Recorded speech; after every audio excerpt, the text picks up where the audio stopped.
Okay, let's finish up the rest of these functional group namings for organic compounds. So the next in line is organic acid.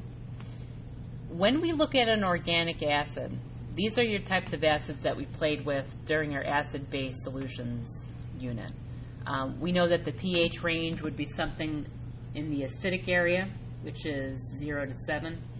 And we know that the positive ions that are being released are the H pluses. So potentially looking at this functional group a little bit closer, we can figure out where this H ion is coming from, which produces this acidic pH range.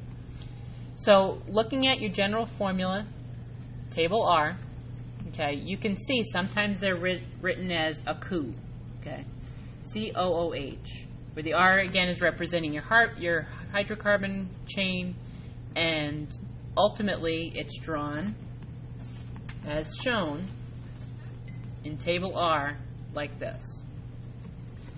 So let's try this. Reading left to right, and you can see they're named oic acids. So any type of organic acid is going to end in ic acid. So let's draw it. We have CH3, C, 2 H's, and we're drawing this as a C double bond O, OH. That's my functional group. Okay. So we look at this and let's double check. We have 1, 2, 3. So that's your pro. And, meaning single. Ic acid. There's your ic acid. And you can notice one of those carbons in the chain is part of the carbon chain. Okay. So how many carbons are in the circle? We have 1. Okay. And just kind of taking a look, what we said about the whole hydrogen thing. That hydrogen is coming off from there.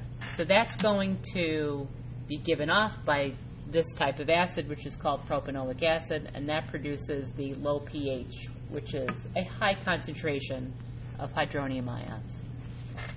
So let's practice this one. Butanoic acid. So I have 1, 2, 3, 4 for but, and single bonds. Okay. Oic acid. So that means I'm going to add my O and my OH. Everyone else is getting a hydrogen. Next up, esters.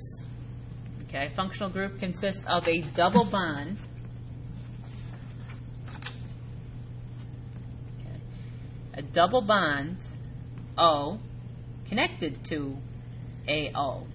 Okay, so this is going to be midline. This is going to be very similar to an ether, except not only having a single bond O disconnecting the two carbon chains, but you're now going to have on that same carbon a double bond O. So let's do the example that they give you. Carbon, 3 hydrogens, another carbon, 1, 2, and then we have a carbon with a double bond O and an O connected to see where that OO comes from?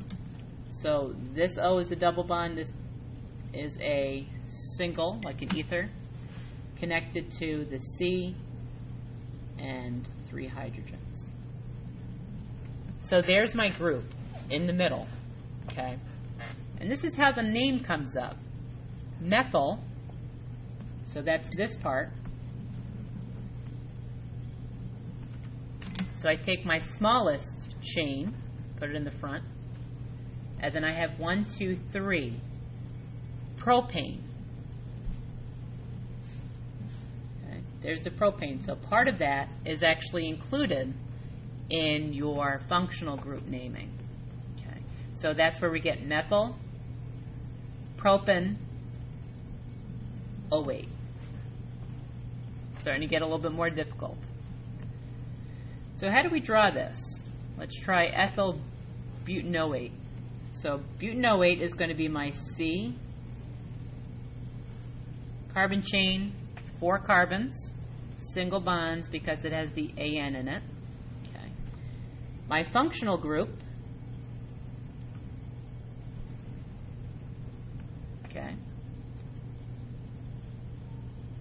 Here's my functional group. And I have to draw an ethyl group, which is 2 carbons, and of course all the hydrogens that come with this. Okay, so those tickers are ultimately showing you hydrogens. And again, just to make sure, ethyl, 1, 2, butyl, 1, 2, 3, 4, and then inside that functional group is my area here. Messed up? There we go.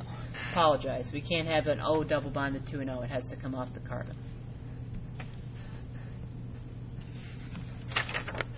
Amines, we're almost there. So here are the,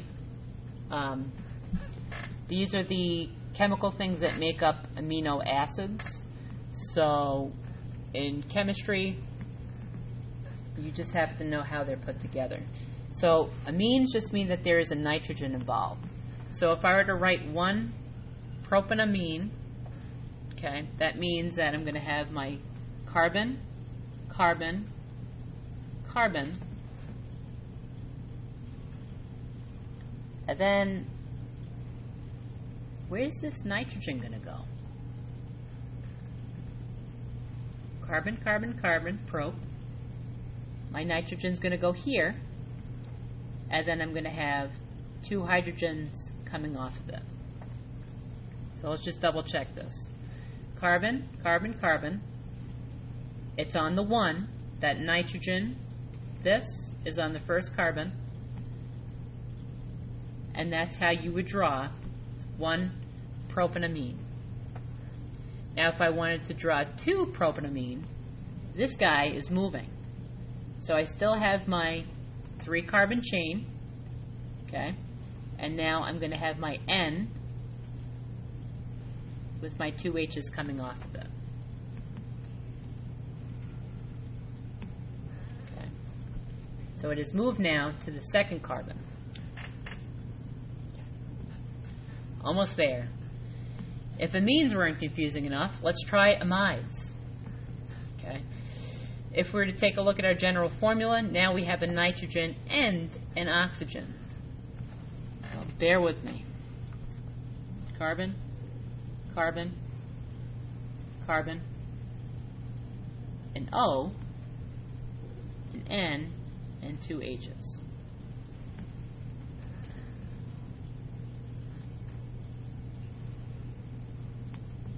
That's not right. There is no connecting. This is just 1 bond. And now we have carbon, double bond O, carbon, double bond O, with an NH, and we know there's 2. And again, all these tickers are going to be hydrogens. Let's see if we can do ethanamide. So we have 1, 2 for ethane, and on that carbon we're going to have a double bond O attached to an NH2.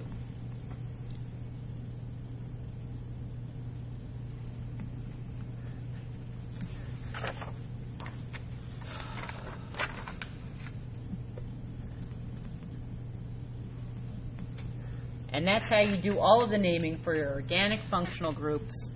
And if you thought English was hard, welcome to organic chemistry.